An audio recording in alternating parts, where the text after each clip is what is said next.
É uma satisfação enorme poder aqui conduzir esse painel sobre as tecnologias Waste to Energy. Tudo bom, Gabriel? Bom dia.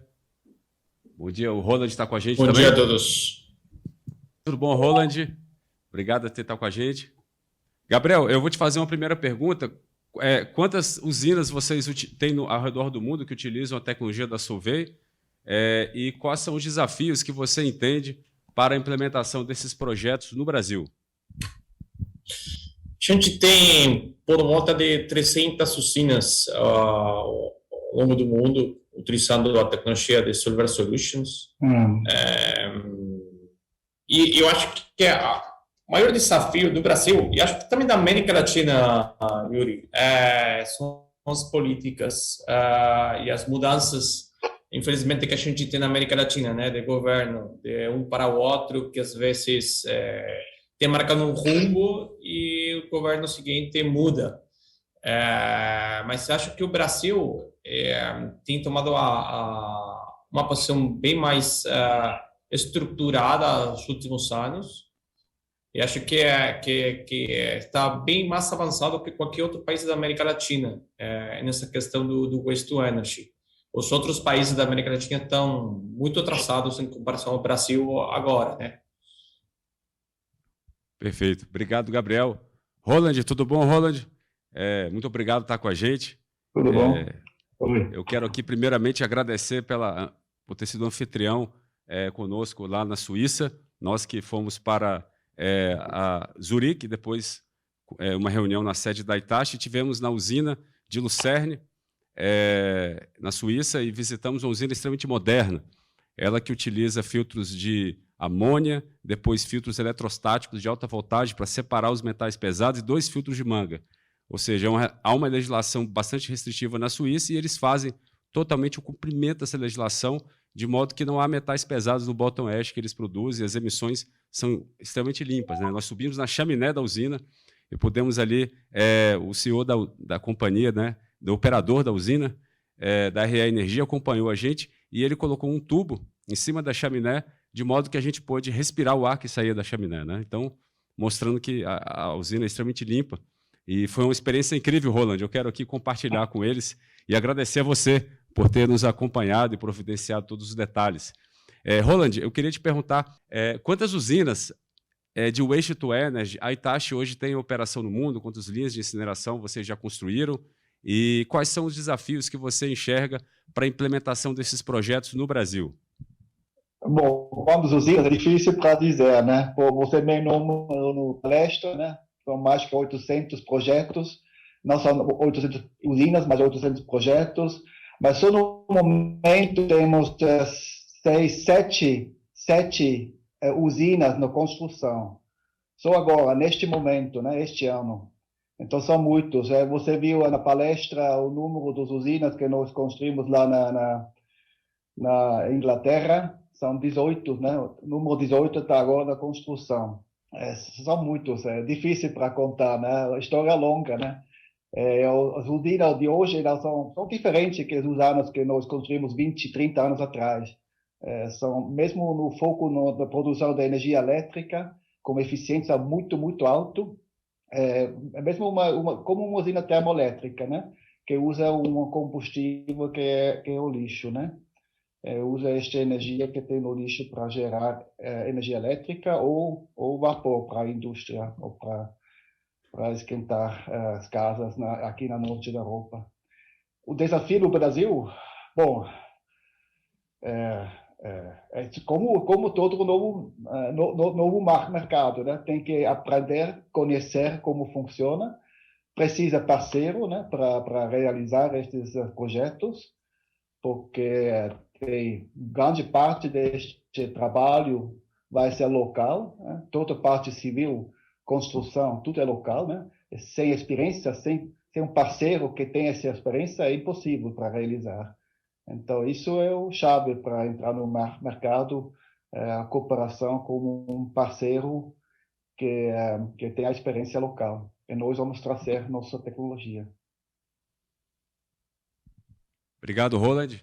Regis, eu queria te perguntar, também mais ou menos no mesmo sentido, quantas usinas vocês de biomassa vocês já conseguiram implementar? como é que está a questão da prospecção de projetos da Haskell no Brasil, quantas usinas da Haskell a gente tem ao redor do mundo e quais são os desafios que você entende aí para a implementação dessas usinas do Waste to Energy no Brasil. Obrigado, Yuri. A Haskell hoje ela está com aproximadamente 100 projetos instalados e operando, né? Nós, Biocal, nós temos aqui no Brasil, Brasil e mundo, 800 equipamentos instalados, dentre eles 25 são termoelétricas. Eu creio que estamos em algumas negociações, em alguns avanços, mas eu creio que o grande detalhe no Brasil ainda se chama o baixo custo de destinação sem implicação nenhuma jurídica ou legal. Porque enquanto está se podendo ser lançado material ainda a céu aberto, enquanto não tem uma restrição e um incentivo com respeito a uma destinação correta, continua se enterrando, mesmo através de um aterro, as nossas sacolinhas, continua se enterrando o lodo, continua se jogando esgoto nas nossas águas. E isso dali eu creio que é onde tem que haver uma vontade política, legal, para que a nossa geração, possa cuidar bem do meio ambiente, que possa destinar da forma correta e ainda recuperar essa energia, que é um dos grandes detalhes que nós precisamos atualmente. Então, para mim, o foco principal seria, porque ninguém quer investir alguns milhões se está confortável e cômodo continuar aterrando, continuar enterrando. Obrigado, Regis. De fato, há muitos desafios, né? Eu pontuo 3 grandes desafios que a gente tem no Brasil hoje. O primeiro deles é o cumprimento da legislação, né? Nós precisamos que os prefeitos, os consórcios, os próprios governadores hoje podem cumprir também suas competências e também o governo federal no planejamento. Mas o cumprimento da lei por parte dos municípios é o mais importante. Eles precisam estruturar as concessões que eles são obrigados a fazê-lo, sob pena de responder por crime de improbidade administrativa. Então, hoje, todo município tem que fazer uma concessão. Se nós estivermos em contato com o município, ele falar, não vou fazer, então você denuncia o Ministério Público, aos órgãos de controle, porque eles são obrigados. A legislação ela é expressa. Ela diz, todo o serviço de saneamento básico no Brasil deve ser por meio de concessão, sendo vedado o contrato de programa, convênio emergencial ou precário. Então, esses contratos não podem ser renovados. Se algum município renovar algum contrato a partir de 2 anos atrás, quando aprovado o novo marco de saneamento, isso é crime de improbidade administrativa. Basta ler a legislação, é muito claro isso. A administração pública não pode celebrar contrato em desconformidade com a lei. Primeiro ponto. E também cumprimento da lei no que tange à estruturação da recuperação energética. A recuperação energética é uma forma de tratamento térmico e todo o resíduo deve ser tratado. Na verdade, o que se faz hoje, mais se faz hoje com o resíduo urbano, nas grandes regiões metropolitanas, é o tratamento térmico. Ele é o mais utilizado para a gestão desses resíduos. E os países que utilizaram também têm os melhores índices de saúde pública e de geração de energia e reaproveitamento também. É claro que é importante a coleta seletiva, a biodigestão anaeróbia, mas a biodigestão anaeróbia ela só é boa mesmo com a coleta seletiva, que ela tem uma rentabilidade interessante e produz biofertilizante sem contaminação, né? A gente não pode pensar em biofertilizante com contaminações de lixo misturado. Isso não é possível para a agricultura e questão de saúde pública. Então, o Brasil precisa de biofertilizante, precisa de biometano, então a gente também tem que pensar na coleta seletiva, mas o tratamento térmico ele que realmente fecha a conta do negócio, ele que recebe a maior quantidade de resíduos, ele é que vai realmente fazer o desvio completo desses biorresíduos e de resíduos de aterros, trazendo maior sustentabilidade àquele município, àquela região. Basta olhar para a Alemanha, né, o modelo que eles adotaram, a Suíça, a Finlândia, a Bélgica, a Áustria, Holanda, todos esses países zeraram a quantidade de aterros sanitários. São aterros inertes que não produzem nenhum rejeito. E isso acontece quando a gente prioriza a hierarquia de resíduos corretamente e a nossa legislação, eu volto ao cumprimento da lei, ela diz isso. Somente rejeitos vão para aterro. Rejeito é o que sai do tratamento. Rejeito é o que sai da usina de incineração, é o que sai da usina de biodigestão anaeróbica. Isso é rejeito. A gente tem, claro, uma fração residual, aí não é rejeito, que sai da reciclagem. Mas lá não é rejeito. A nossa legislação chama de rejeito o que não tem nenhuma possibilidade de tratamento por tecnologia disponível e economicamente viável. É o que diz o artigo 3º da nossa Política Nacional de Resíduos Sólidos. Então, a destinação ambientalmente adequada ela vem antes da disposição ambientalmente adequada. Essas duas palavras parecem parecidas, mas a destinação é o tratamento e a disposição é o aterro. A disposição vem depois. Isso também está no artigo 3º da Política Nacional de Resíduos Sólidos. A não ser que a gente queira destruir ela e alterar, mas a legislação está lá e não cabe interpretação nesse sentido. Ela é clara sobre dizer o que é um sistema de gestão de resíduos. Primeiro é a destinação, depois é a disposição de rejeitos, né? Destinação de resíduos, disposição de rejeitos. Então, a gente tem que, se a gente tem viabilidade econômica, a gente não pode simplesmente enterrar lixo in natura. Nós devemos fazer a recuperação energética. E aí, o segundo ponto que eu coloco, outro desafio importantíssimo, é a necessidade de nós termos a contratação, né, por meio de leilões públicos do governo federal com preço teto suficiente para viabilizar os projetos, ou de estruturação de projetos que tenham uma outra alternativa. Geração distribuída por chamada pública é uma solução, mas as distribuidoras têm essa faculdade de contratar, então elas têm que contratar, e a ANEEL precisa compreender que o preço teto é um pouco maior, né? O preço, né, não é igual ao solar, né? Essa discussão foi travada na ANEEL e houve uma brecha, né? Nós impugnamos a primeira resolução, a nota técnica, dizendo, olha, o Ministério de Minas e Energia fez uma portaria dizendo que o VRS do Waste to Energy é R$ 560 o megawatt-hora, que hoje atualizado dá mais de 650.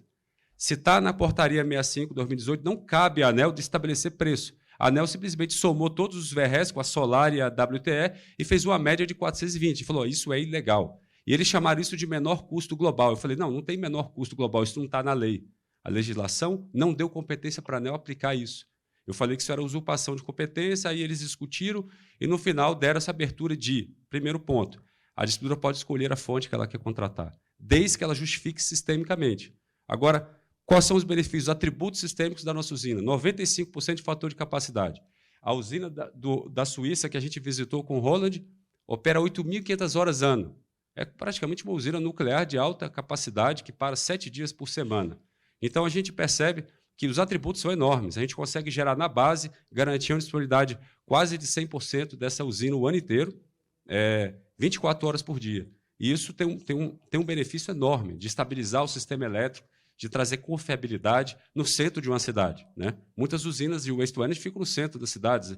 A 2 quilômetros da Torre de Eiffel, como foi visto aqui ontem, fica uma usina waste to energy.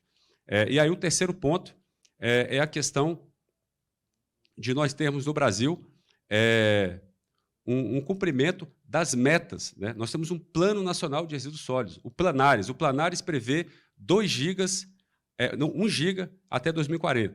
Nós podemos superar essa meta, mas se é 1 giga até 2040, nós precisamos de 50 megas por ano. Isso precisa estar no plano decenal de expansão do setor elétrico, né? O setor elétrico precisa conversar com o Planares, até porque o PDE, o Plano Decenal de Expansão do Setor Elétrico, ele é indicativo e ele não tem base legal nas suas indicações, não é obrigatório. O Planares ele é obrigatório, ele é um plano que deve ser cumprido, aprovado por lei e por decreto, né? A lei determina que seja aprovado por um decreto, o decreto foi aprovado esse ano. Então, o Planares ele precisa ser cumprido. Nós precisamos contratar 50 megas por ano de waste to energy. E nós precisamos de leilões ou estruturação de concessões conjuntas para a eletromobilidade, como a gente vai falar no último painel hoje. Eu convido vocês a ficarem com a gente, vai ser muito, muito interessante. Então, esses são os desafios que eu vejo, pessoal. A gente está com o tempo um pouco apertado, mas se vocês tiverem qualquer dúvidas, eu estou à disposição, o Regis também, e a gente pode também encaminhar para o Roland aí, para o Gabriel, as perguntas também. Obrigado, pessoal.